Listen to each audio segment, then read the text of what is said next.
Welcome to Dark Alignment Podcast. I'm Brittney. And I'm Eruca. And we are a true crime astrology podcast here for you and all of your true crime astrology needs. So, last time that we were here, we covered Brittney Spears in honor of Sagittarius season. We released that episode on her birthday, celebrating her freedom. Amazing stuff. A lot more to come with that story, obviously. It's continuing to unfold, but we had a great time looking at her chart and then looking at some charts of some garbage people around her. So this time, this is season 3, episode 6, we are going to be covering the Zodiac. So this is going to be a really fun one. So please make sure you are connecting with us so you don't miss out on any of our hot goss and hot news.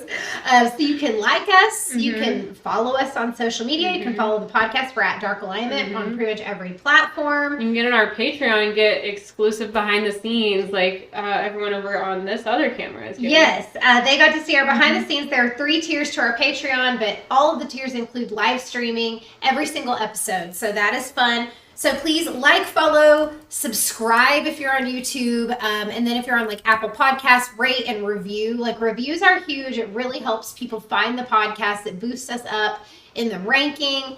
And we would really appreciate that. It's a free way to help us out. But if you feel so inclined, you could join our Patreon. Again, 3 levels. You get to choose which one fits your life the best. So, and we also have merchandise.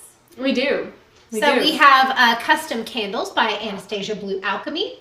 They smell amazing, and when you light them, it looks like blood. I love it so much. I love it so much, too. So we also have stickers available. So here we go for YouTube. You can see they are fantastic. They say, let's chart this bitch on them. And this one. Oh, yeah, we got them everywhere. Okay. Yeah, it says, it's got our logo and everything by Collab Design Company. So shout out to Brittney for doing, her name is Brittney, the designer. My name's also Brittney, but yeah. We like to work with a lot of Brittneys. We do. I've mentioned my own name like 16 times already. I'm referring to 3 different individuals. So it's confusing. Other cool thing I want to plug the book that you just released, the journal you just released. I bought one already. So do you want to talk about that for a minute? I put out a real minimalistic, simple, like, astrological journal. It has all of the dates, all of the significant dates in the beginning, and then it has a bunch of journaling pages, so you can have all of that in one little book. And I really like the cover design I did.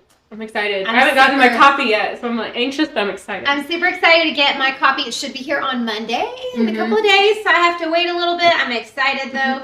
And then I will have my book/journal coming out very soon. I've been working on it for quite some time. I took a little hiatus from it, but it is a dream guide and dream journal. So teaching you how to kind of decode the sublayers of your dreams. We'll get you all links to that. I'll put a link to mine in the description, and it'll be on all of our information on my website, the Dark Alignment website, everything. It'll be on all our stuff. We both do personal readings as well, so you can connect with each of us on social media if you want to, if you're interested in any of that. So without further ado, I think we're ready to do a podcast. Are you ready? I think so. Are you ready? Okay. So. All right. So we're going to get into it. Season 3, episode 6, the astrology of the Zodiac Killer. Sources for this. We have the New York Post, the Infographics Show, Wikipedia. I did my annual donation.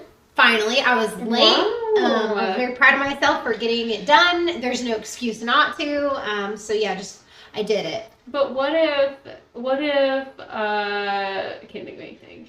I can't think of any good excuse. You know what my mom has been telling my grandmother? What? When my grandmother wants to pay stuff early, like she wants to pay like a full year of insurance. Sorry to hit you. In full. Like she wants to like pay stuff ahead, and my mom did not get her to do that. Started saying, well, what if the world ends tomorrow? Then we paid it for no reason. That's what my mom has been saying. Super funny Aries logic. Then is that not hilarious? It works. My grandmother's just like, oh, okay. It's like, yeah, but like, if the world ends, who cares? Like, won't matter either way, will it? So that's a reason maybe to wait, is the world might end tomorrow. It I could don't end. know. It That's could the end. only reason that came to mind. Anyway, also biography.com, the U.S. Sun, TMZ, which is a good time that they're getting involved in this, and fandom.com.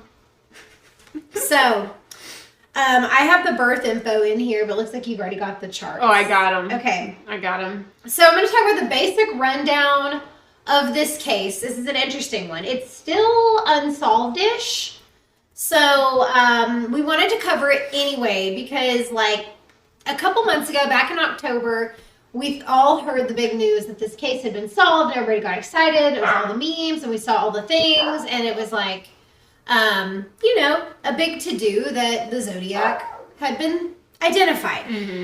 But that wasn't actually the case. So, the Zodiac Killer is the pseudonym of a serial killer who operated in Northern California in the late 1960s. And he came up with this name himself. So, we'll talk about that a little bit. That's how he identified himself in all of his correspondences with law enforcement and with the media. But whoever the Zodiac is, we're going to talk about people who it might be. He killed 5 people. Okay? So this happened between December 20th, 1968 and October 11th, 1969. So... Oh, wait. So... a little bit less than a year. Okay. So it was a pretty active time, like, as this was happening. So it does help to kind of think of that timeline. And it all took place in the San Francisco Bay Area and always at a lover's lane. And this is similar to Son of Sam. Like, Son of Sam did the same thing. And we covered him already this season. So it's interesting, like, you have these similarities of attacking couples in their cars, like, during an intimate moment. That's what it's reminding me of. It gives it, like, a sexual nature because it's like, I'm going to catch you in this intimate time. So, can I give me those dates again? Or the date of the first? December 20th, 1968. Okay. And then the last one, tell me when you're ready for that one. But, so also... Yeah, I'm ready. Ready? Okay. Yeah. October 11th, 1969. Okay. And more things about the Zodiac, just to kind of give you an idea of his character and kind of what he was doing. He made calls to the police at the scene, taking credit for what he'd done and reporting the crime. So he was reporting his own shit. He claimed to have killed 37 people in total, even though there's only 5 that have been definitively linked. After the calls, he followed up with some cryptic letters that he said they were all like in a weird code, like a written code, and he would send those to the cops and media to give them details about the crime that only the killer would know, but they were written as riddles. So it was really creepy. And again, looking at this behavior, this is somebody who really, really loves control. They want to be heavily involved and, like, basically in charge of how everything's going to go, in charge of their narrative, even naming himself. So it gives you a really nice idea of what type of person we're looking at here. Yeah. Very, very interesting. There's no confirmed DNA from the Zodiac at any of the scenes. But the stamps from his letters do have some DNA. So they salvaged some. It's mostly been used to rule out suspects over the years. And he, like, so when he would send his letters, sometimes he would actually send in pieces of, like, the victim's bloody clothes and stuff. So he was really, really playing the game and interacting. And keeping the control. I can see a lot of the control on his chart. Or one of the possible... Well, I was going to talk about the unsolved status really quick and then talk about the suspects. Like, we'll get into... Yeah. So this is pretty short, but the San Francisco Police Department has marked the case inactive. So that was in April of 2004, but they reopened it in 2007. Or some point before March 2007. And the case is still open in the city of Vallejo, as well as Napa County and Solano County. The California Department of Justice has maintained an open case file on the Zodiac murder since 1969. So it's still open. So now we're going to talk about the main suspect, and we'll look at his chart here in a second. So the primary suspect, as of October 6th, 2021, Gary Francis Post was named as the guy, and we got all excited, and then it was like, okay, great. So, like, who says it's Gary? Right. According to a group called the Case Breakers, they're a group of more than 40 former police investigators, forensic analysts, journalists, and military intelligence officers. So, like, it's a really qualified team of people who devote themselves to this. And they say Gary's totally our guy, so we're going to speculate just a little bit. So, who the fuck is Gary? Okay? Who's this guy? He was an Air Force veteran. Okay, so that's a personality type that may like to be in charge and kind of leader, like in control. He later became a house painter, and of course, he may or may not have been the Zodiac killer. But another thing that supports him possibly being the Zodiac involves some weird personal life stuff and some weird beliefs. So he was revealed to be the ringleader of a group of men he trained as killing machines, which is kind of like a weird like militia thing that he was doing. So like not good. And I guess he lived a really bizarre double life, and he moved away from the California area to a small town in Nevada and started kind of doing like a private militia type thing. So reasons it's probably him. I'm going to go through a list, and then we'll, I feel like that'll be a good transition into, taking a look at his chart. Yeah. So, first of all, this has everything to do with his chart, but he's a Scorpio. Right. Not only that, he has the same birthday as the Golden State Killer. So... Ooh, what does that remind us of? Who went completely fucking unsolved and flew under the radar for 40 years. And Gary Francis Post is dead now. He passed away. So even if it's him, there's nothing we can, nothing we could do. We can't interview him. We can't question him. We can't do anything. We were lucky to catch GSK before he passed. Yeah. So thank you, Paul Holes. You said it so nice. I was going to say dropped dead. Thank you, Paul Holes, for your service. We appreciate you more than you know, Paul Holes. Yeah, okay. Paul Holes. Woo! Anyway, what's happening? Okay. If anyone... I can't. All right. Anyways, the Scorpio, flying under the radar, all that shit. The killings also stopped as soon as Gary Post got married. So, that would definitely... that kind of... keep it kind of nice. Yeah, you can't really sneak out and do shit perfectly in the middle of the night the way you were. And several people claimed that Gary admitted to them that he was the Zodiac, and that's fucking dumb if he did. I hope he's not that stupid. That's dumb. Yeah. So he, again, moved to California around 1970. Okay. Right after the killing stopped, moved to Groveland, so I'm not sure where that is. He also started doing some fucked up shit once he got there. So, trigger warning again, that's kind of where his militia gang stuff began. Gary was described by the people who knew him well as a person who didn't have a conscience. So, apparently he could just kill indiscriminately. And one source said that Gary couldn't stop after he moved away. So, after he, moved to Nevada, that he really went wild, I guess.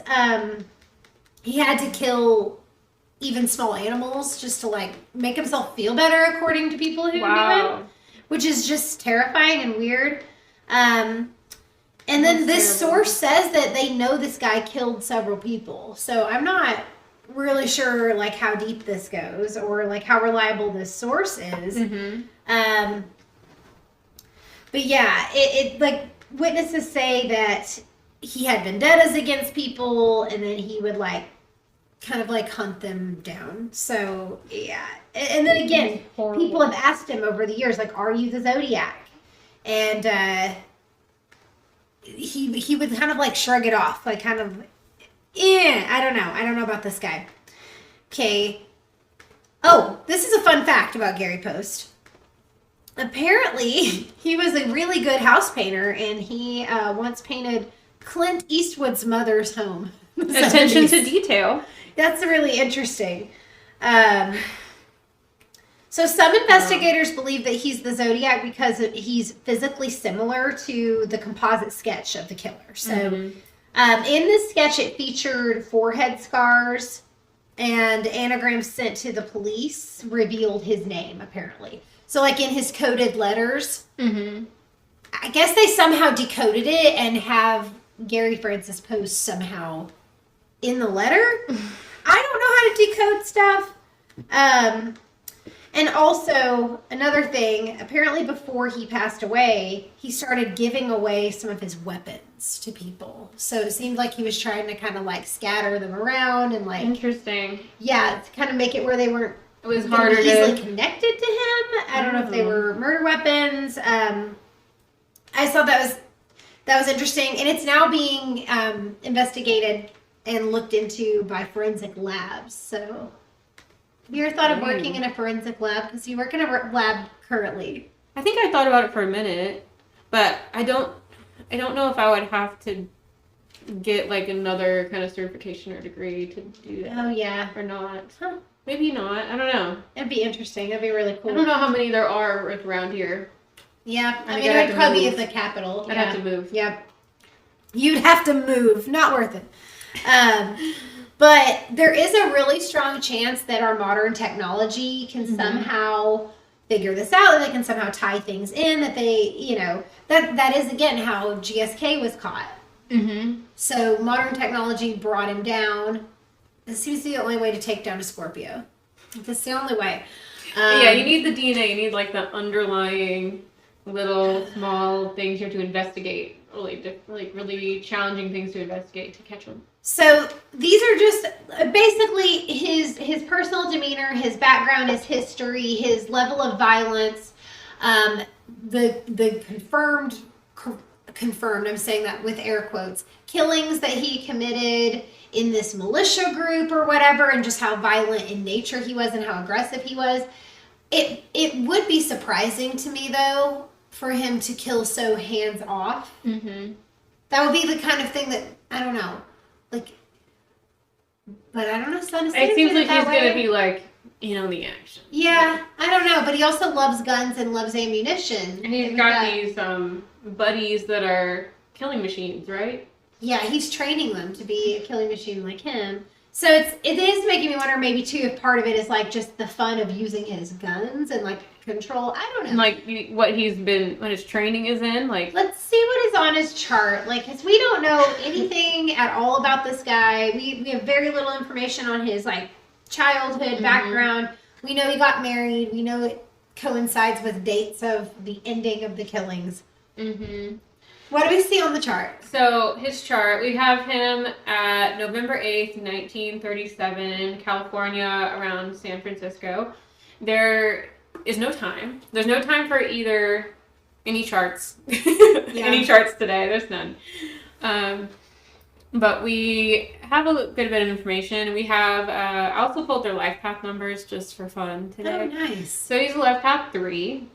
Would you want to do that first? Yeah, let's do that first. Get that out of the way. I don't usually remember the life path stuff. I mean, if you kind of remember numerology, a lot of it kind of ties into the meanings within astrology. So like you can kind of relate it that way. So like think like third house kind of stuff. Okay, that's helpful. I mean, it's not identical, but it's similar. No, I like that reference. I like learning things in chunks and like, okay, so like third house is like a Gemini-ish energy. Like I like to kind of put it all in a bucket together and say, that's how I remember it all. And then if you take a tarot course, like they also kind of go through the numerology of the cards, like the numbers on the cards also meaning.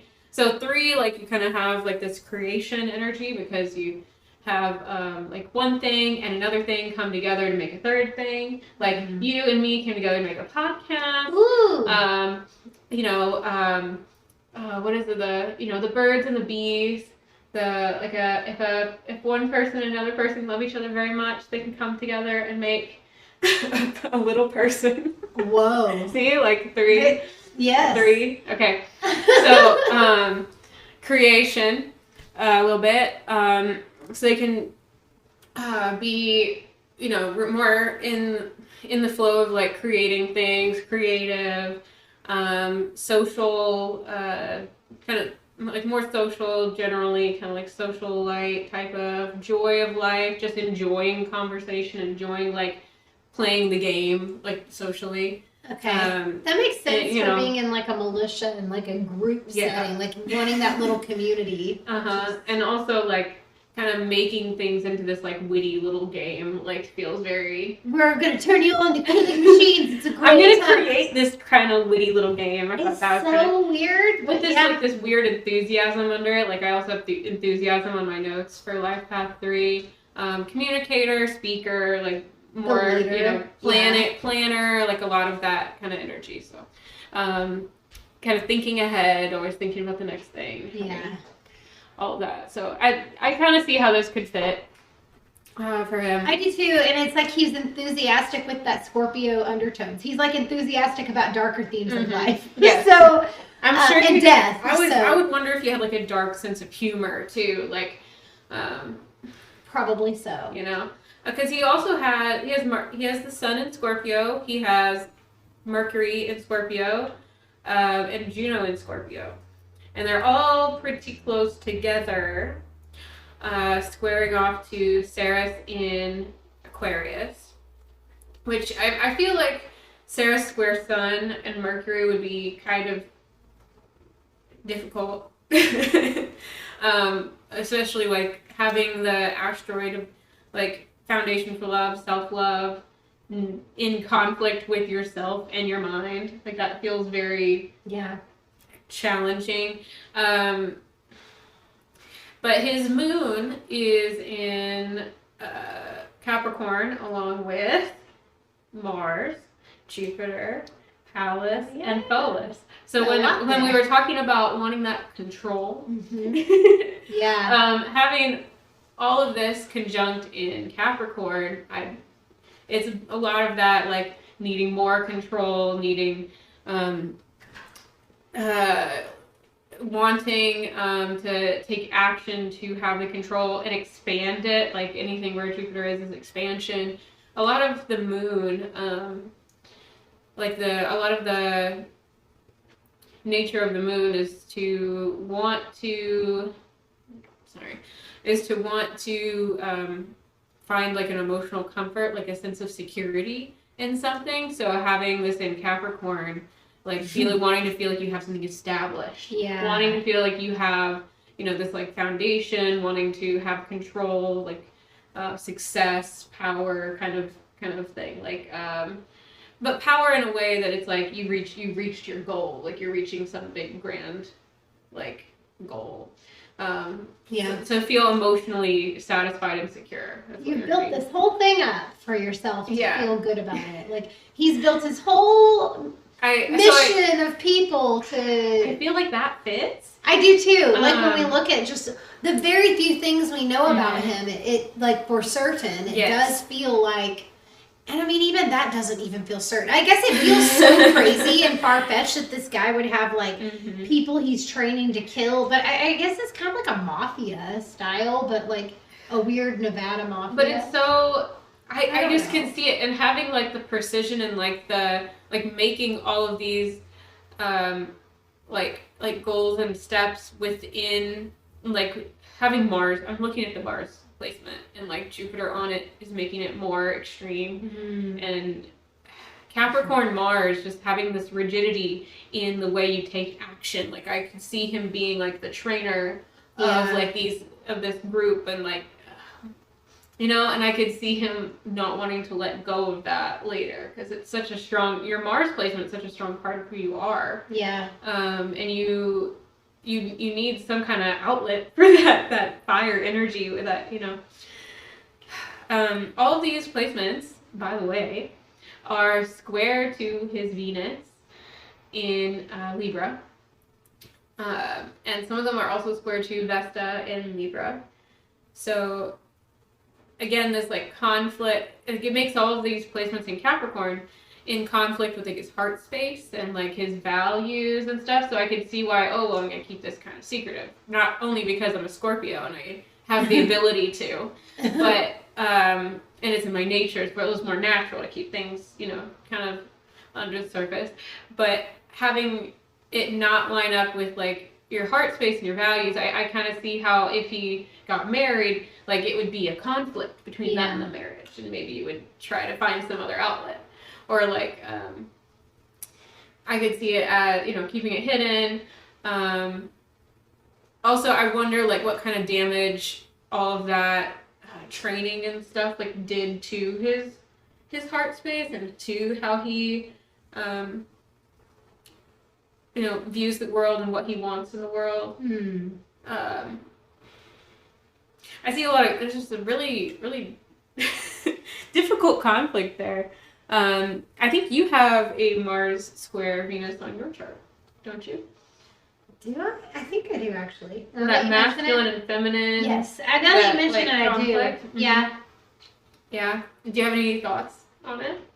I mean, it shows up differently for me because my Mars is in the 8th house and my Venus is in the 5th house. So it feels like it's like this side of me, it's like a sensual side and a playful side kind of like fighting a little bit. So it's... And we don't know the houses for him. Yeah, for me it just really specifically shows up in like my own internal struggle between my masculine and feminine energy and trying to balance them. Like trying to like find some harmony where I can experience both. Like instead of like it being one extreme or the other. I can see that. Like that's really the ideal. That's how I feel. It's a great way to kind of combat the stress of those squares. Well, I wonder if like having his Venus in Libra helps him because my moon in Libra helps me with it. Like I know that's the energy that helps with that struggle. Like it like kind of mellows it out. So for me personally, so I'm wondering if I don't know. I'm looking to see who else had this aspect. I feel like someone else that we covered not that long ago had this aspect, but I can't find it. I don't remember at all. I wouldn't remember something like I was wondering what if it was GSK. So I guess while you look at that, I'll go back through some of just the facts of the case. We'll just go back to what we know. It was GSK. Are you fucking serious? Nope. I mean, yes. I thought you were going to say, are you kidding? Yeah, I'm serious. Oh, I was God. like, I'm the pretty other sure. I'm Scorpio really sure cold case. What the fuck? Okay, more reasons it's him. I'm writing it down. More reasons it's him. Yeah. We're going to tally up all of our reasons. Yeah, we're going to. Yeah. Why it's him. He does. He has the Venus square Mars, except GSK had Saturn conjunct Mars as well, where potential Zodiac killer has Jupiter conjunct Mars instead. Wow. It's also opposite. So GSK also has his Venus in Libra. But it's squaring off to the other side of the chart in Cancer. So, very fascinating. That is super fascinating. I'm so excited I remembered that. I'm really proud of you because I was like, I don't know. I was getting this little hint at something and I apologize. We just keep getting to this, like, where I have common stuff with the damn killers every time. Like, yeah, pretty much. Oh, no. Pretty much, though. So, more facts about the case, things we know. We can talk about the confirmed victims. So there were 7 victims in total, but 2 of them survived the attacks. Okay. So we're going to run through them really quick. Yeah. I do have dates for all of them. I don't know how many dates you want to look at. We looked at first and last already, but... It's kind of looking over a little bit. So the first couple was David Faraday. He was only 17. And Betty Lou Jensen. She was only 16. So 2 teenagers were shot and killed. Awful. On December 20th, 1968. So right before Christmas. Like, that's so fucking sad. So the next couple that was shot, also very young. Michael was 19 and Darlene was 22. They were shot on the 4th of July. In 1969. So this is happening near holidays. These 2 anyway. On a holiday, right before a major holiday. And this was in a parking lot at the Blue Rock Springs Park in Vallejo. Michael survived the attack, but Darlene was pronounced dead on arrival at the hospital. So she didn't make it, unfortunately. The next couple, another young couple, Brian was 20 and Cecilia was 22. We have a different method of killing here because this was a stabbing. So this one's a little bit interesting. It makes it more complicated, throwing in Yes. different... what would the right phrase be? It's just really interesting to do something so personal and so physical that's really high risk, and also stabbing is a great way to leave lots of evidence, lots of blood, potentially cut yourself, leave your own DNA. So it's just interesting that he went from something so removed to the stabbing. But I did say that at the beginning, like it was fascinating to me that it was typically a gunshot. I forgot about the stabbing in there. But if he's a killing machine, he ought to be able to do all of it, right? I mean, I guess with a militia style group, that's typically going to be guns. So that does make more sense. But it's fascinating that and also to try to stab two people That's with more, a gun. That's definitely difficult, but yes, killing machine. So I can't just stop. I just have to make fun of that. He clearly didn't continue to do this. Because every other attack was guns. So he tried it out. But anyway, Brian survived 8 stab wounds to the back, but Cecilia died from her injuries 2 days after the attack. So she suffered for 2 days, which is upsetting. And this one happened on September 27th, 1969. So this one was just right after the holidays. Well, right after September? Oh, what sorry. holiday? Sorry. I thought you said December. No, September 27th. So then we've got the last confirmed one here. We have, actually, wait, I think, was there one more? Nope. Okay, this is the last one. So we have a 29-year-old. This one was a person by themselves, Paul Stein. He was shot and killed on October 11th, 1969. In the Presidio Heights neighborhood in San Francisco. So it changes up a little bit. It's kind of weird. These are only a couple weeks apart for these 2 killings. The other 2, there's a little bit more space between them because you've got December to July. So there's a significant cooling off period before he goes back out. But towards the end, you see the aggression kind of increase. The frequency increases. Fun fact. Are you ready? So ready. Again, we love facts because we don't have a whole lot of them. In this case, including like who we're covering right now, we don't know that they are actually, that they might have done nothing wrong, but they don't. So far, Gary doesn't sound like a great guy. So I don't know. I have a bad feeling about Gary. Gary trains killing machines, therefore he's probably not nice. I just don't trust it. I don't trust him at all. So fun fact, here we go. He wore a terrifying outfit to disguise himself during his crimes. It's like a black hood sort of a situation. Okay. It's a full body jumpsuit. So it's a whole thing. It's a head to toe look.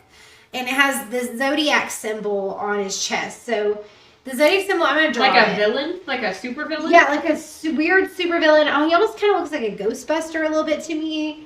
The symbol was a big deal because he wrote it on the victim's cars and put it in his signature when he wrote the letter. So let me draw the symbol. It's a circle with the cross through it. Okay, yeah, So, yeah. like you're looking at a chart. I don't know. I'm just showing. Here's the picture. Like, what am I doing? Yeah, like the Zodiac chart. Yeah. So well, he knew what he was talking about a little bit, I guess. Well, nothing about I this kind of expected it to be like a Z for Zodiac. Or like something. Zorro. Yes. Yes. Zorro took that, so he was like, "Oh, it's taken." I'm gonna look up what a chart looks like. I'm calling myself the Zodiac. Okay, so now we're gonna talk about the Zodiac letters. This is well, wait, no, I want to look at charts. Okay, we're looking at Gary's again. No, at the crime charts. Oh, I forgot we had crime charts. You forgot. Well, this new format is very new used to it. for both of us. I'm not used to. Let me be petty for a second. Okay. Okay. Brittney. I'm sorry. Okay.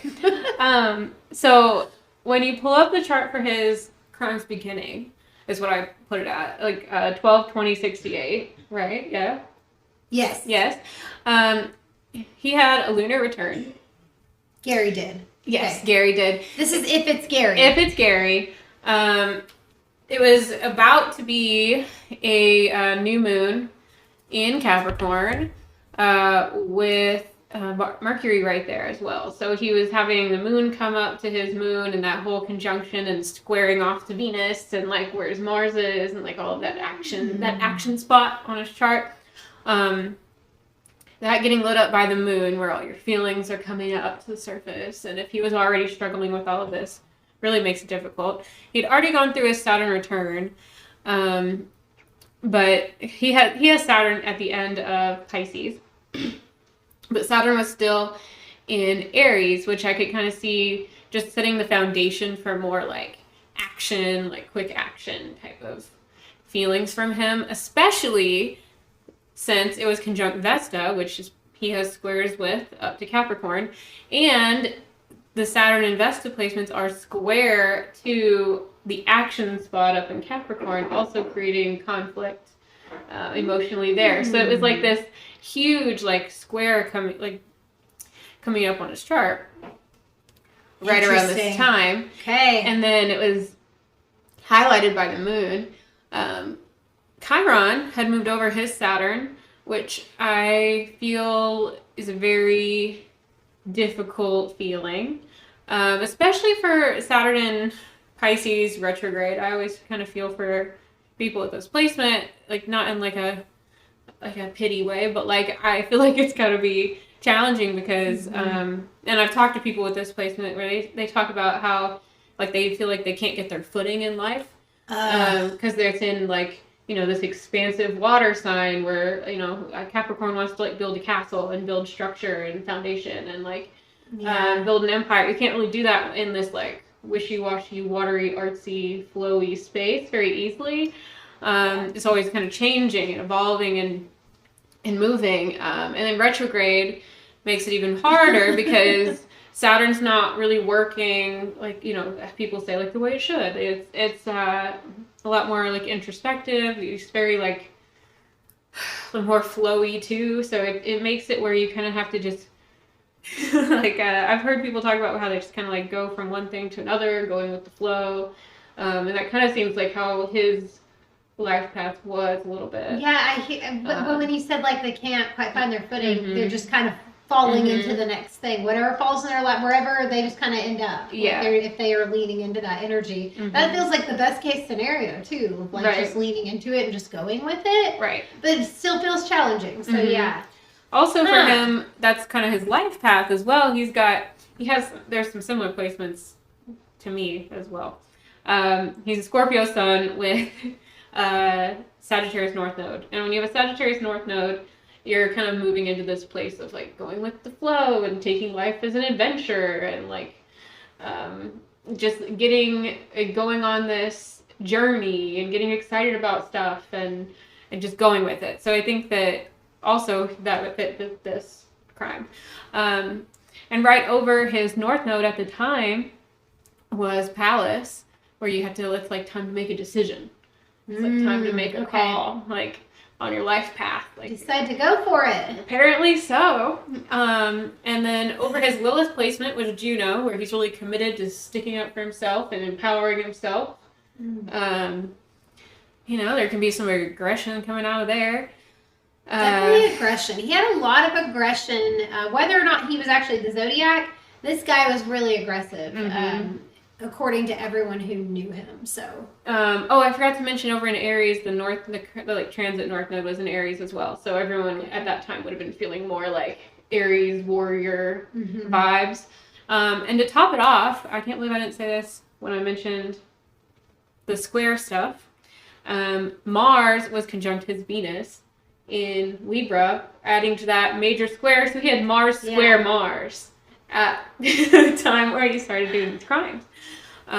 So it's so much like fire, conflict, like gotta make a decision, gotta do something, like things are hard, like Chiron was also square his natal Chiron. There's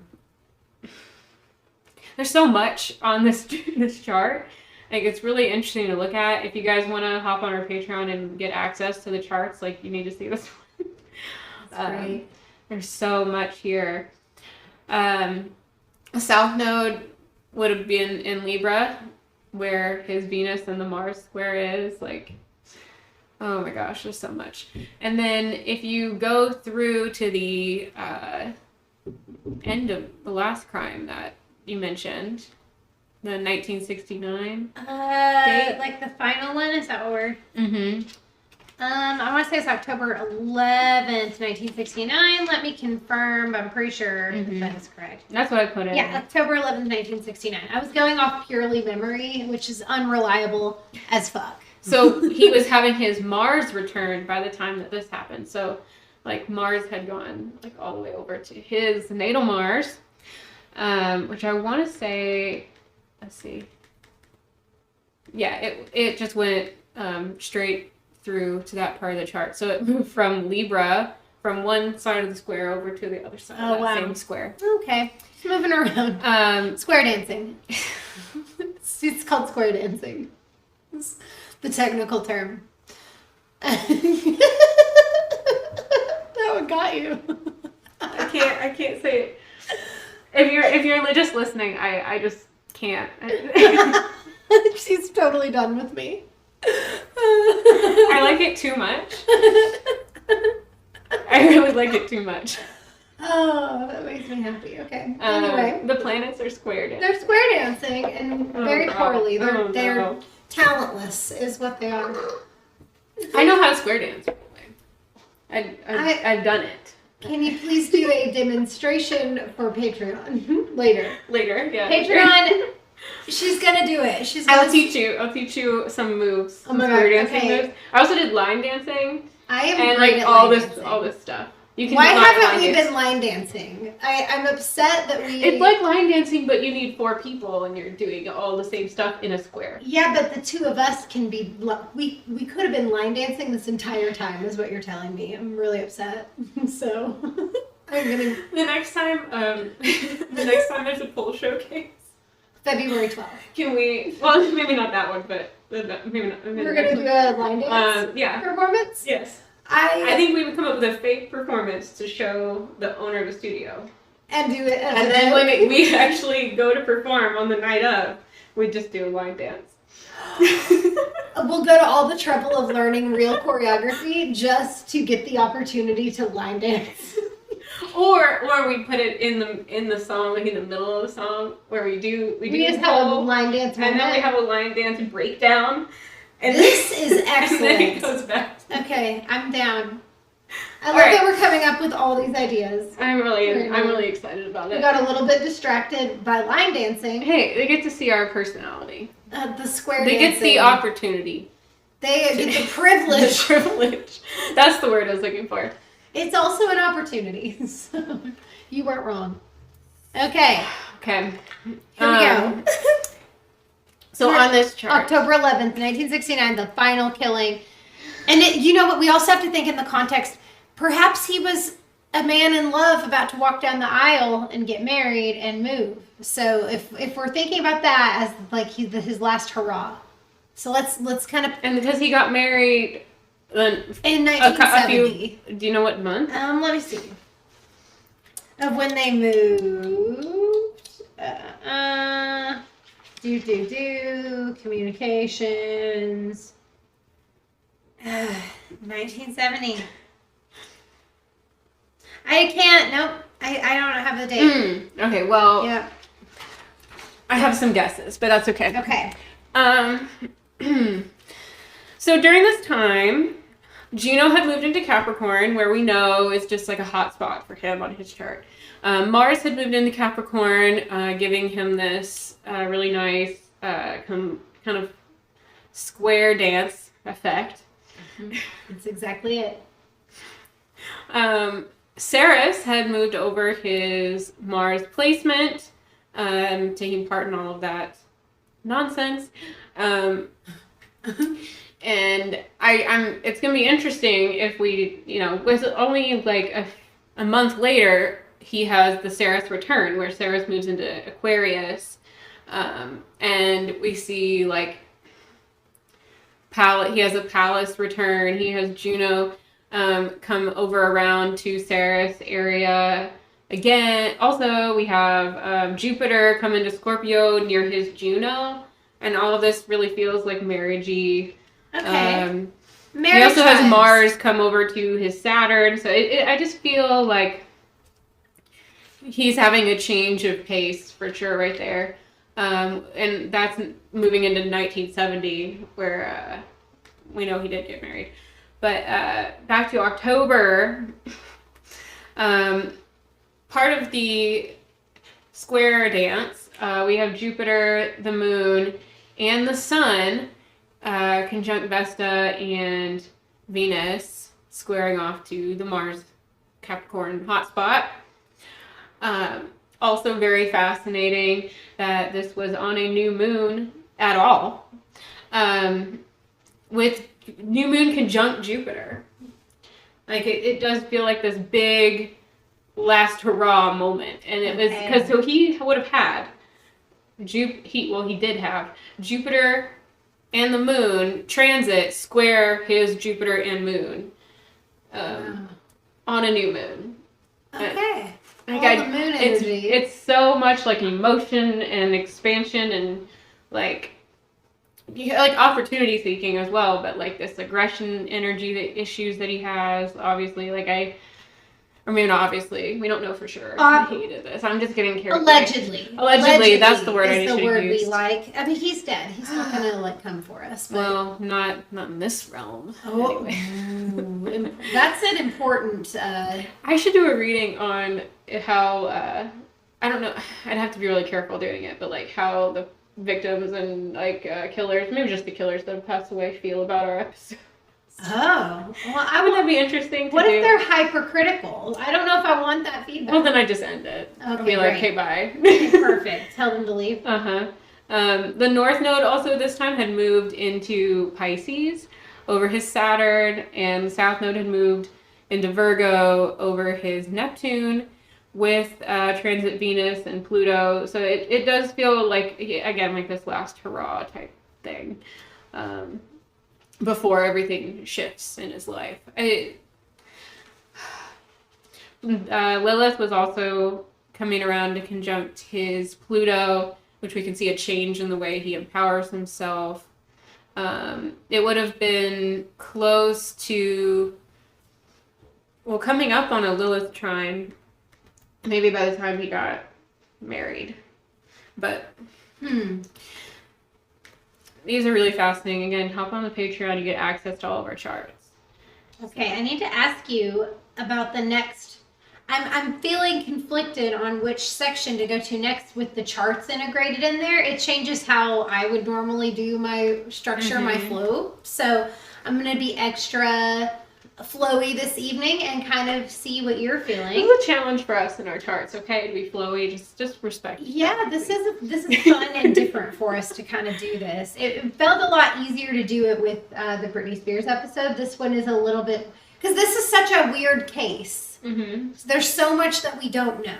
So we could either go ahead and look at our other suspect, or we could go through the letters that the Zodiac. We could go through communication, or we could look at our other suspect and then look at communication. Can we look at the other dude first? That's kind of what I was thinking. Okay. That's kind of what I thought you were going to say. All right.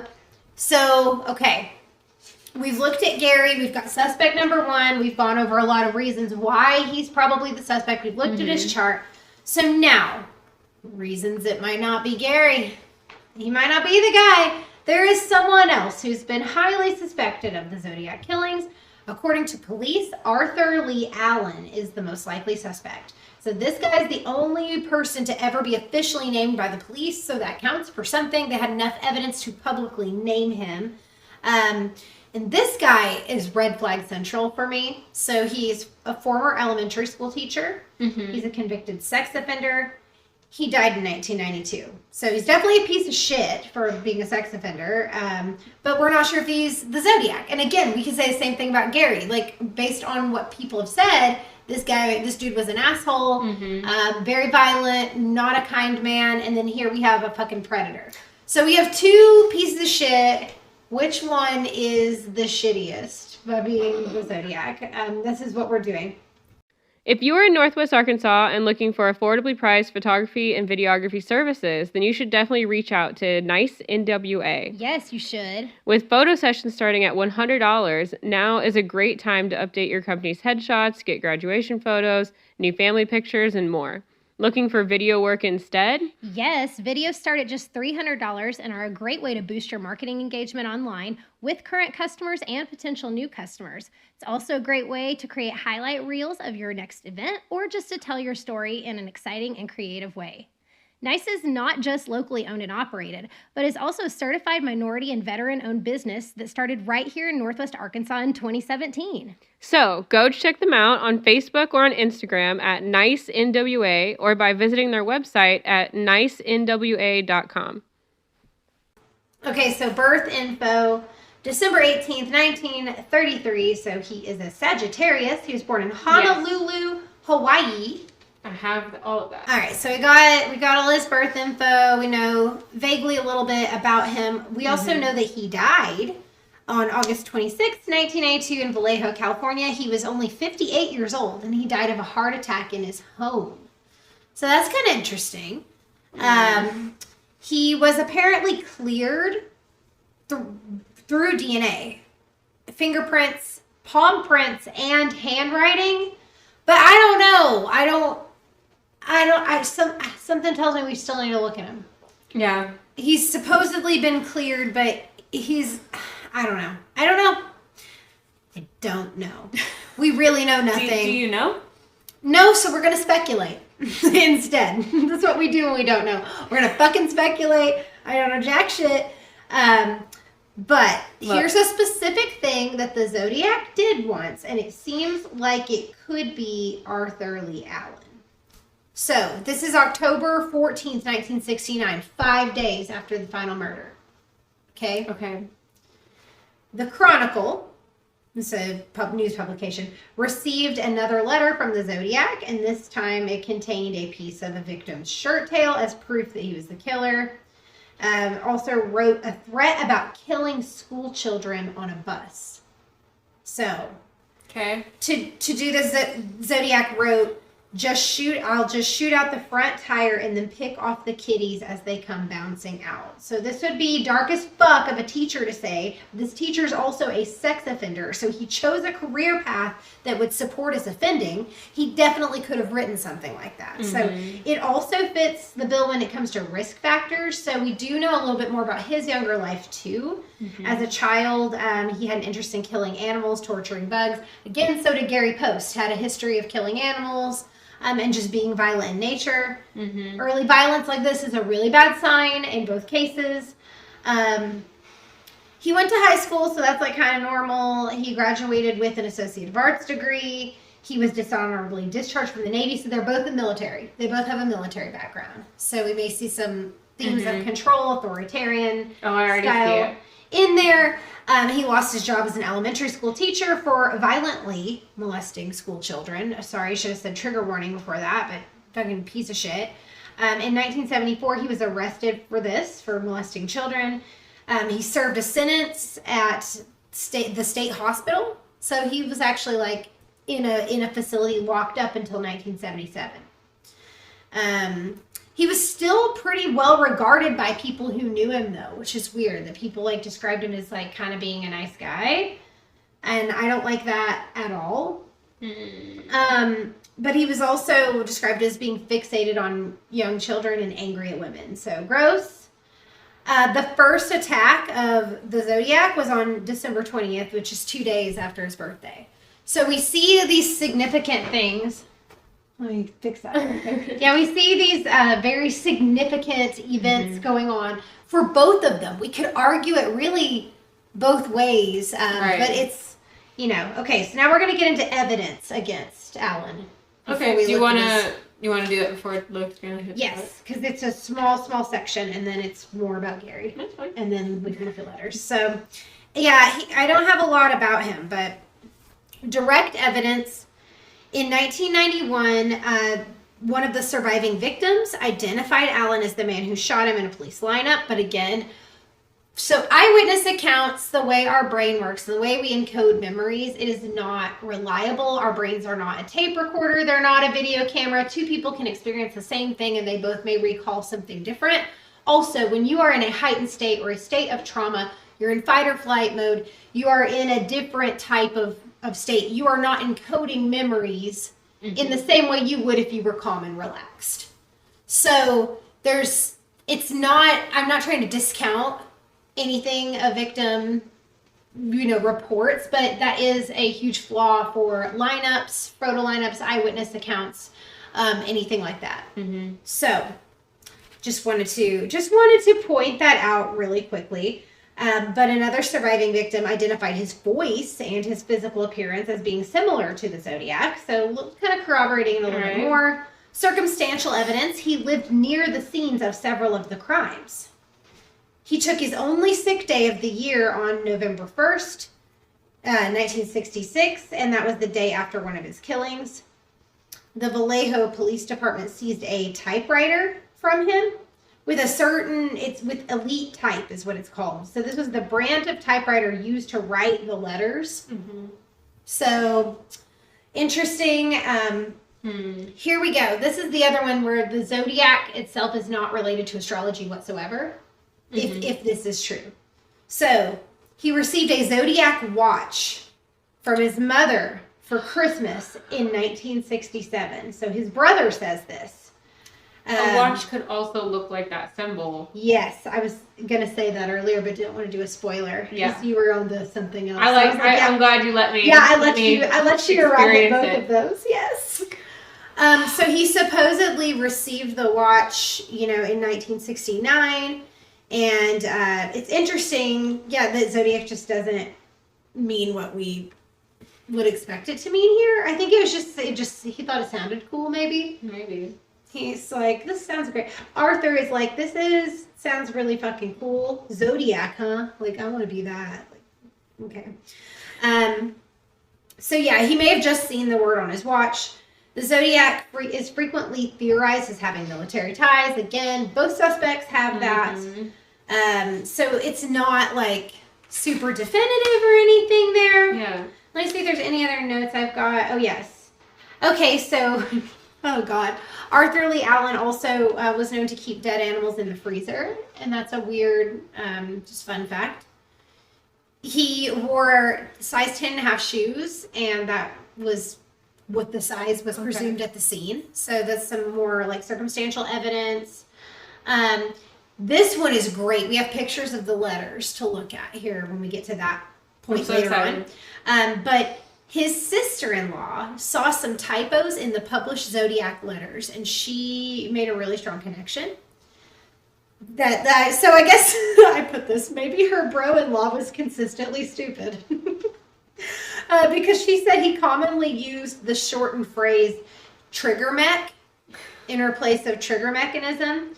And he spelled Christmas wrong all the time. He spelled it with 2 S's, and it was spelled with 2 S's. At the end? Christmas. Yeah, like it was spelled, yes, at the end. Christmas. You can see it in the actual letters, the misspelling. That was a common typo. Well, that does seem very... Yeah, where she was like, he's pretty stupid a lot with this exact same misspelling. So it's probably that fucker. So that's a really strong one to me. That one I feel like is the strongest piece. His misspelling of Christmas, I think. Like he does the same thing. He speaks and writes the same way.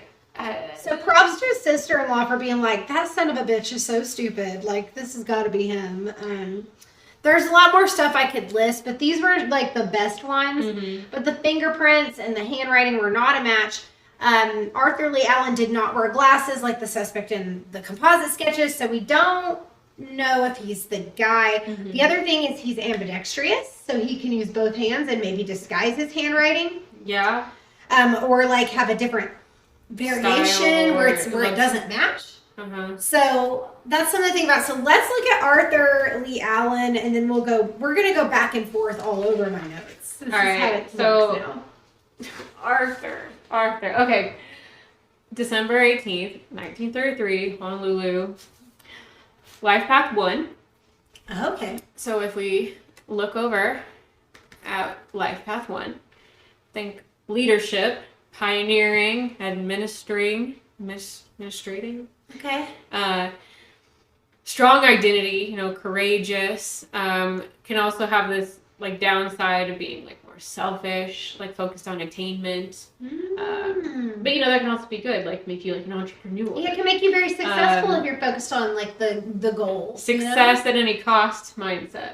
Okay. Independent, obviously. Very main character, but like a short-sighted main character, maybe. Like, okay. Or very like goal-oriented main character. Interesting. Which I could see if he like planned his career around like one of his. Yes. Around the way he wanted to offend. Yes. Also, that's very like, I'm doing this. There's like, one more thing that I had a handwritten note that I forgot. So another reason it could be him is there were no Zodiac letters at all coming through during his imprisonment time. So when he was in jail for his crimes against children, no letters were coming through to the media or the police. But the Zodiac continued. We'll get into the letters later, the dates and all that. Yeah. But it's just interesting, kind of like the marriage thing for Gary Post. The structure kind of fits. It fits both ways. You can really these really do. This is so fascinating. I'm glad we're looking into these. If neither of these guys did it, who the fuck did this? It's like, what the hell? Some blend of them. Oh my god. So they're working together. When we look at his chart, he's a Sagittarius on the about on the cusp of Capricorn. And guess where his moon is? Aries. No. Oh no, he's not a murder man. It is also in Capricorn. Oh, okay. I can see and guess where his Mars? And guess where his Mars is? It's also conjunct the moon in Capricorn. These two are really similar. Where Pholus is? Also in Capricorn. I was gonna guess just like Gary. What the fuck? Their sun signs are, about like a little more than a sign apart.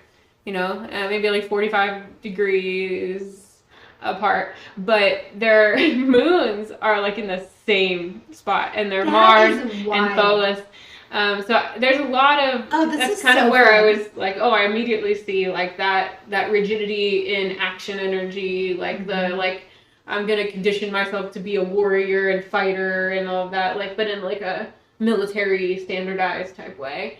And take it to an extreme with Pholus in the same sign, and have it be like their sense of security and emotional like processing. I mean, a lot of people talk about how Capricorn moons like don't have feelings or whatever. It's just like they're harder to access. It's like easier to deal with it in like another outlet. So oh wow. They really do have a lot in common. I know. Energetically, which is wild. It is wild. It's so fascinating. And then when you look over at the squares on their moons, one thing with killers, like it's not like everyone with this aspect will have this like will become a killer.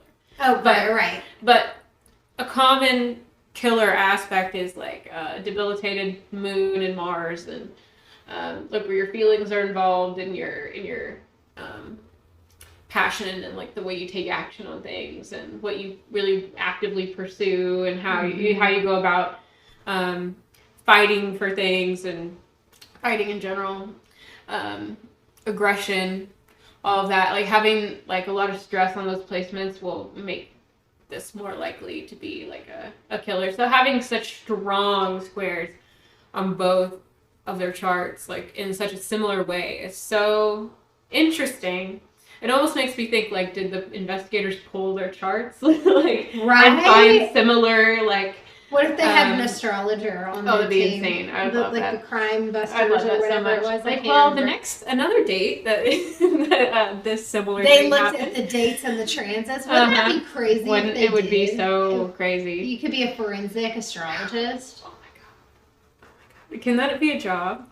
I would be really stressed, though, to do a job. There's a lot of pressure, I feel like. It would be a ton of pressure, but also it'd be so dope. It would be so dope. So, the squares on his, I referenced without telling you what they were. He has the Capricorn action hotspot square to Jupiter in Libra. square to Pluto retrograde in Cancer, square to Uranus retrograde in Aries. So we got the Grand Cross going on. This is major. All of these planets are not getting along. Easiest way to say that.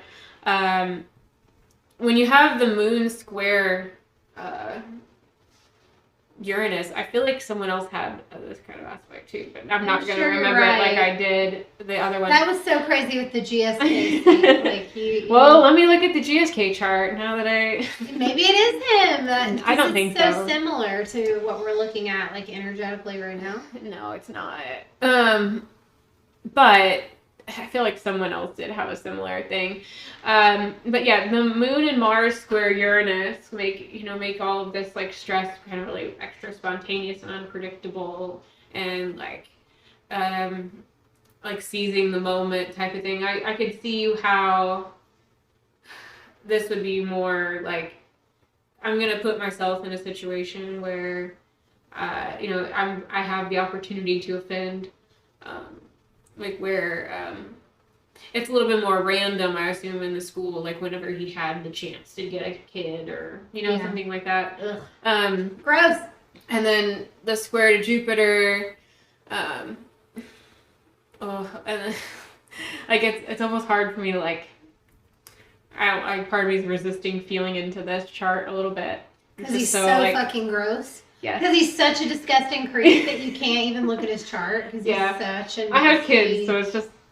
Yeah.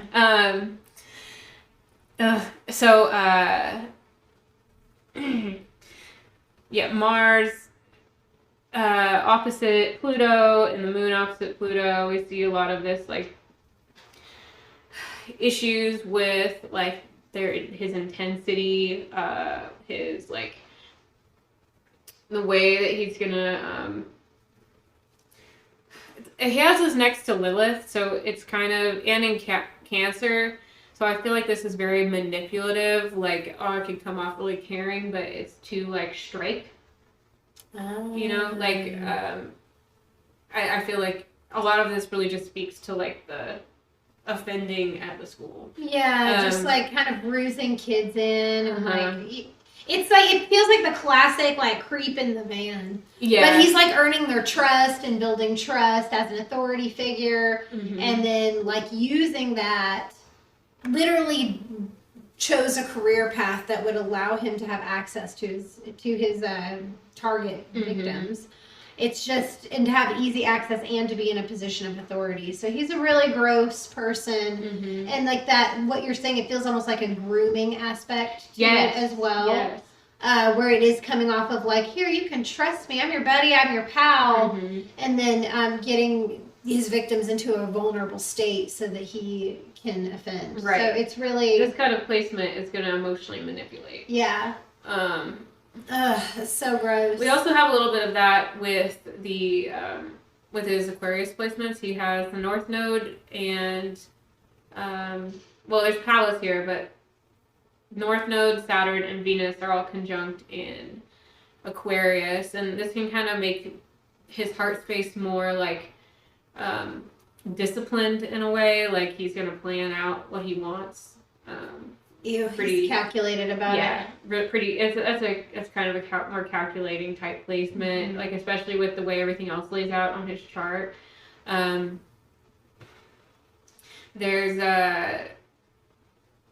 some aspect. There's a couple aspects over to the Lilith placement from there. I just feel really gross about it. Based on his chart, like we know he's fucking gross, right? I guess the thing that throws me for a loop is if he is obviously a CSO, a child sex offender. Mm-hmm. Why would he want to suddenly be attacking adults? But I guess these were young adults. Some of them were 16, 17, like the oldest were like in their early 20s.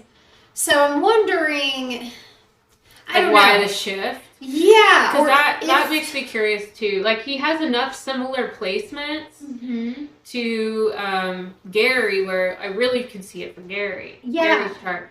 And so some of those similar placements, I'm like, okay, I see this for Arthur, but also see a lot of that like grooming and Right, I feel like he had a different type of CSO. Yeah, child sex offender is what it stands for. It's just Yeah, that I it just can wanna be make sure easier I just said to it. call them something that's just like It sounds easier to say. Yeah, I think it's easier then, to say, yeah. He also has Neptune in Virgo, which is more of that like emotionally caring manipulation. It could go that way, and there's a big square. Yeah, I really don't like this guy at all. So I also could see like the way they approach things a little bit differently. Like I'd love to see houses, but like Arthur is gonna have this more like I'm gonna take things in a Sagittarius type way, like he's more like calculating Sagittarius. Like I'm gonna go on like this adventure of crime. Yeah. I'm gonna make a big career. I'm gonna go all the way and I'm gonna line my whole life around it. Yeah, it is a very... So it could be that like this phase of the adventure just had like different elements to it, you know, like you took a different like went to a different town on his road trip. Well, like, also like at some point he's not allowed to teach anymore. Yeah. Let me see what year. Oh, that could be a player in this too. Whenever that all happened. Just gross. Yeah, it's very gross. On the transit chart, if we look at when the first one happened. He lost his job in 1968. Okay, so it does fit. It does fit. Okay, so he lost his job at the elementary school, so he lost access to his victim typology that what he normally... And so this would have been like the next thing. Yeah. Okay. Like that could fit too, and the fun approach, kind of making it a fun game, but like in a driven way, it still fits. And they're still pretty young because his first victims were 16 and 17. So he is still going after kids that are in school. I mean, they're not, kids, not like little and tiny they children. got a little older as he went on, right? Yeah. With like their 29-year-old. Yeah, and I think that is mostly because of the location and like the type of shooting he's doing. He's looking at like lovers' lanes. He's looking... Also, maybe they look young. It's not like That's true. He was like IDing them when he... Right, that's true. Some of the victims may have looked younger. Like whatever the appeal was for how he chose. If he is the Zodiac, is on top of being a total piece of fucking shit, because we know he's garbage. But so. How garbagey is he? Like, so I didn't put his in the same system, so I'm kind of flashing charts back and forth. Oh, okay. But there is a Mars. Let's see. Yeah, Mars square going on. Like Mars square Mars again for him. Obviously, because same place. I'm getting tired. Sorry, guys. And then there's Venus. He had a Venus return.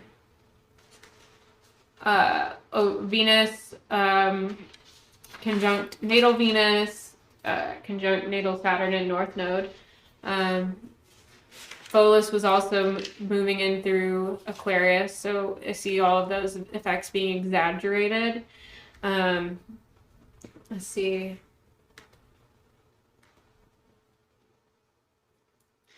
Gosh, I'm trying to figure out. I'm just looking at my notes of like what else do we have to cover. Let's see. Over his Ceres placement, the North Node had moved there. There's a lot of like big effects on his chart. I'm not. Well, the sun was in. It was right after his birthday. Yeah. So the sun was in the same spot.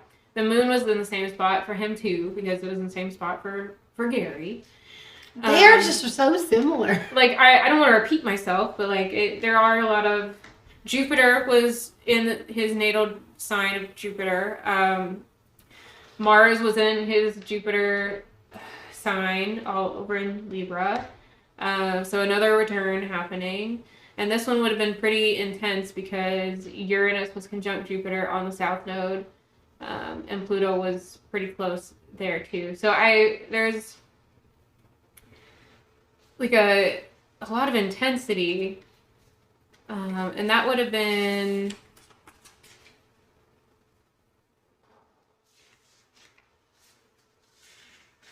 square to his sun placement. So there's a lot of stress with the same elements coming in for him. Yeah. at that time too. So The potential is there. potential is there. So I feel like now we should look at the letters and see if that points us in any specific direction. Letters time. Letters time. So like they're in our photo gallery if you want to actually look at them while we're covering them. Oh, I will. So that's kind of fun. And then we'll have these on Patreon. I think I'll also put some of the letter samples on our Instagram and Facebook stories. That sounds good. Just so, people can see what that looks like. Yeah. The end crime chart would also have a lot of similarities the same way that the beginning one did, obviously. For any of you guys that might be curious about what the aspects were for that. Again, very similar with the way that their charts lay out.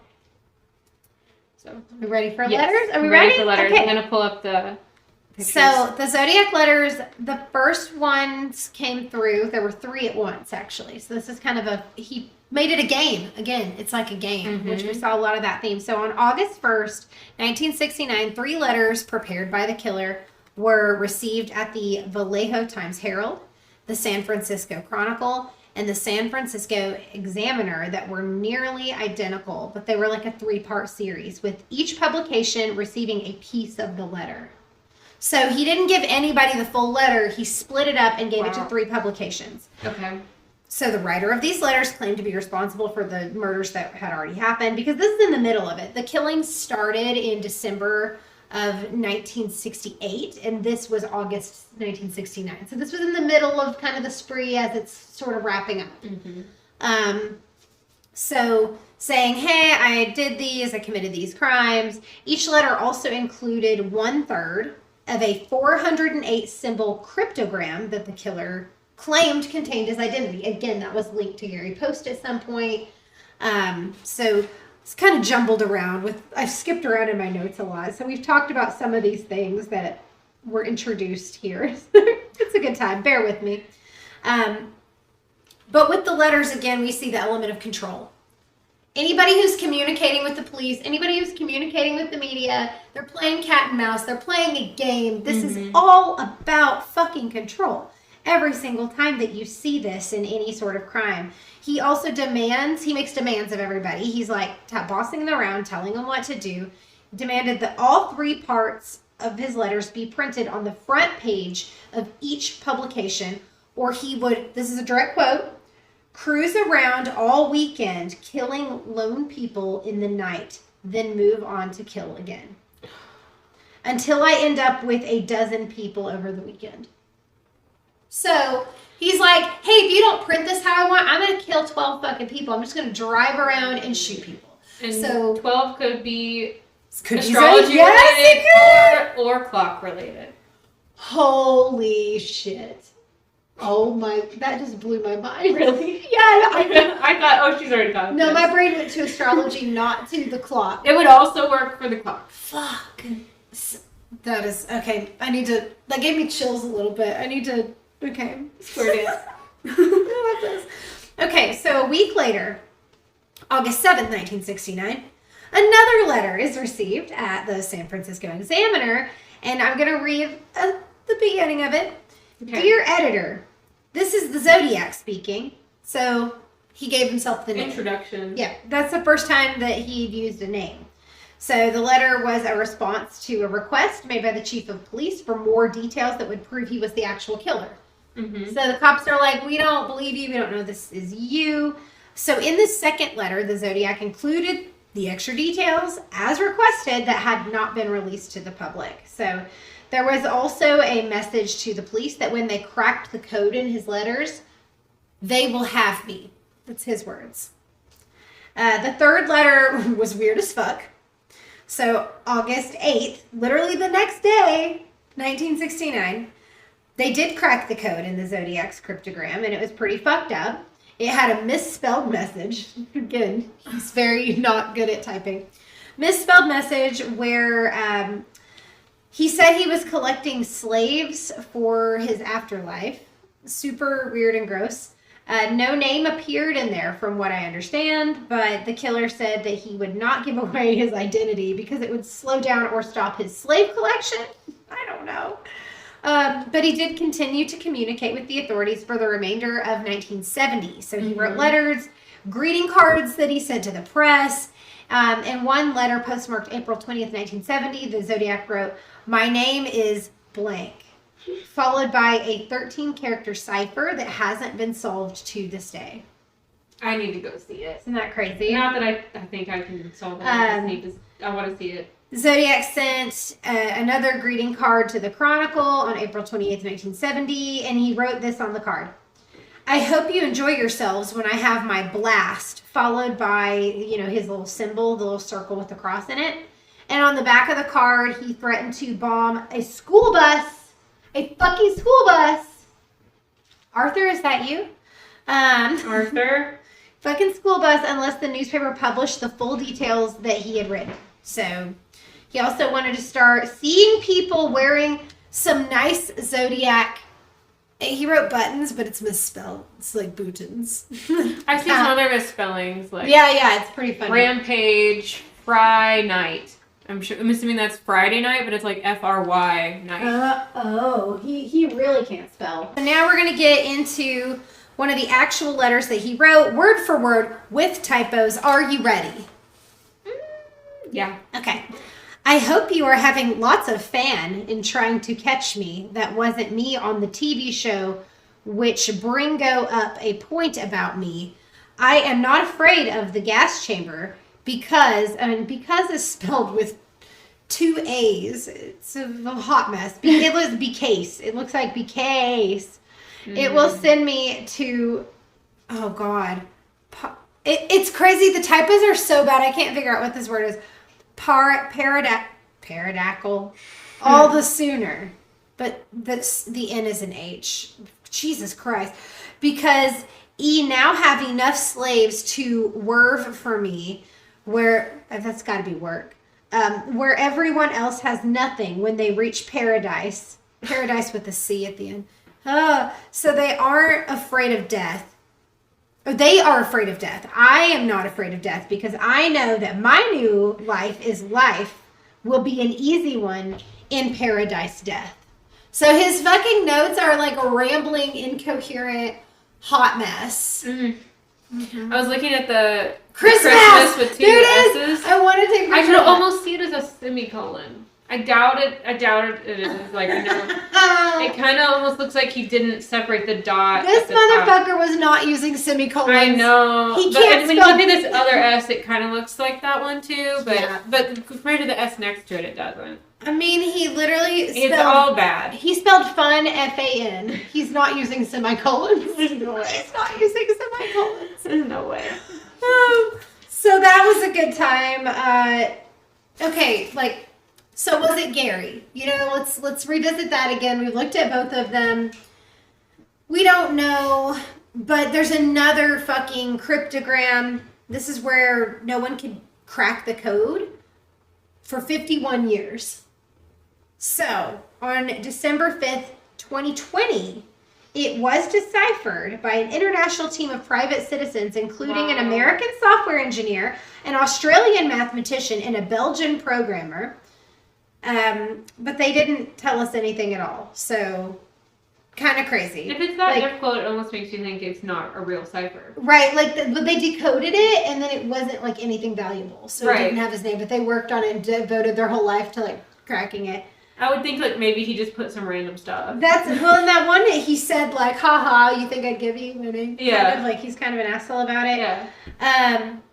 It kind of fits. Maybe it was nothing. Then the date of another one. So November 9th, 1969, the Zodiac mailed a 7-page letter stating that 2 policemen stopped him and actually spoke with him for several minutes after he shot one of his victims. Again, the date. It's the day after Gary's birthday. Is this how he liked to celebrate? Is this what he did? You can argue that both of them celebrated their birthday with murder stuff. Yeah. It's super weird. Endless suspects too. These are not the only suspects. I looked at a list. I wonder if they all have Capricorn moons. Oh, wouldn't that be funny? I actually came across a bunch of that were like famous people, like the Unabomber Ted Kaczynski was on there. The Manson family was listed as a potential suspect. Like, it's crazy because we also almost did the Manson girls for this episode, and there was a Manson sync to this crime. Wow. Which I didn't expect. So when I found maybe that should be the next one. Yeah. So when I found that in my research, I thought that was pretty cool. So now we're going to talk about when Gary died. We talked about how Arthur Lee Allen died at age 58 of a heart attack. Gary Post was suffering from osteoporosis, atrial fibrillation, and hypothyroidism. He died at the age of 80, so he had a long life. August 23rd, 2018. I do have a death date. His remains were scattered in the Sierra Mountains. And here's where TMZ comes in. According to TMZ... So, they both died in August? Oh, fuck. Did they really? They both died in August, but different years. Oh, my God. Yeah, actually, I think you're right. I think we have August 20. With similar charts, I mean, it's kind of interesting. That is weird. Look at the sun interaction. Okay, so Arthur Lee Allen died August 26th, and Gary Post died August 23rd.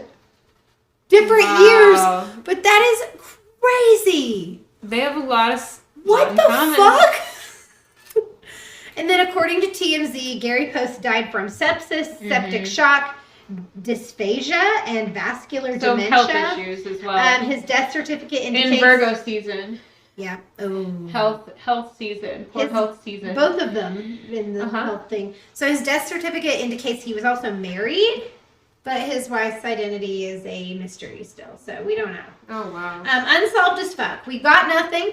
According to the police, the case is not solved. The killer has not been identified yet. The Zodiac Killer case remains open. The FBI says they have no new information to share. The FBI's investigation into Zodiac Killer is, nothing great going on. And then this is a direct quote from the FBI. Due to the ongoing nature of the investigation and out of respect for the victims and their families, we will not be providing further comment at this time.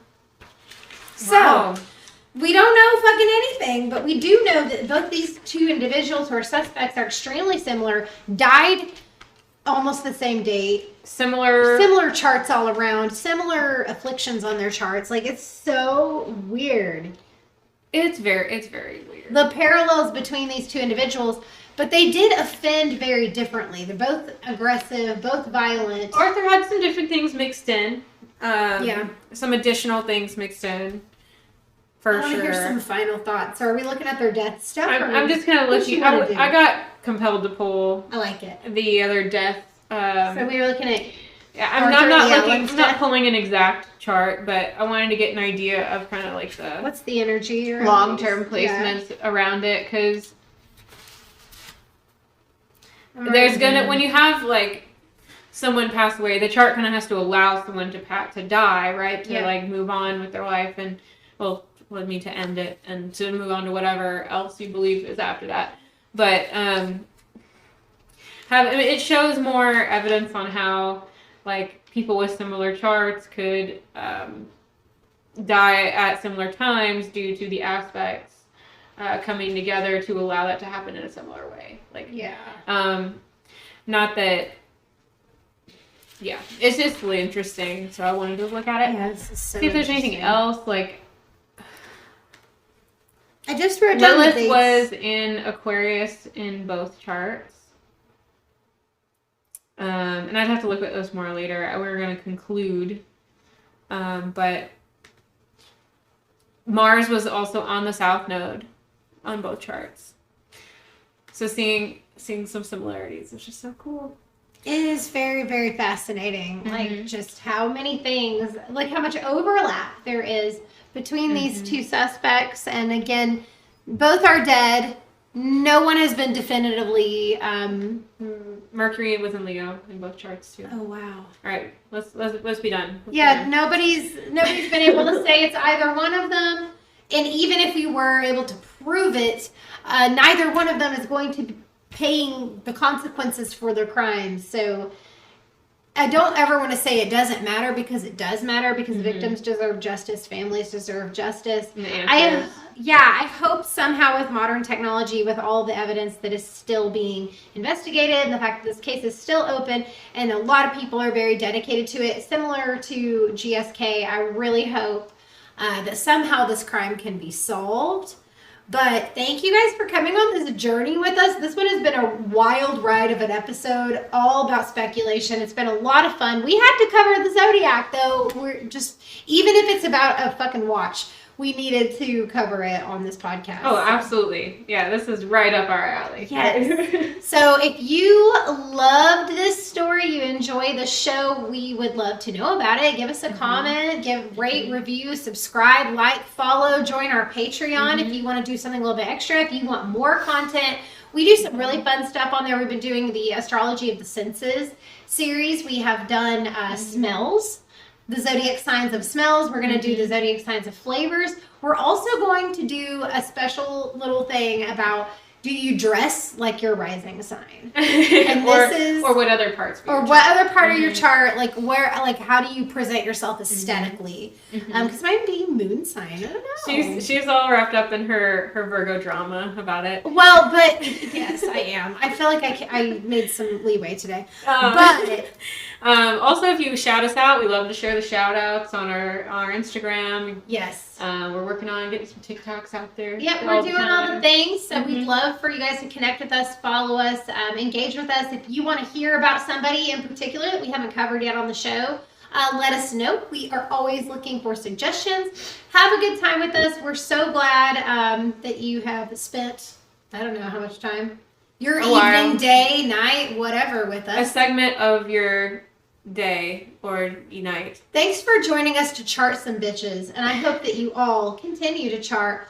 all the bitches in your life. Happy New Year, Merry Christmas, all that fucking shit. Let's make our way to 2022, and we will see you there. Goodbye.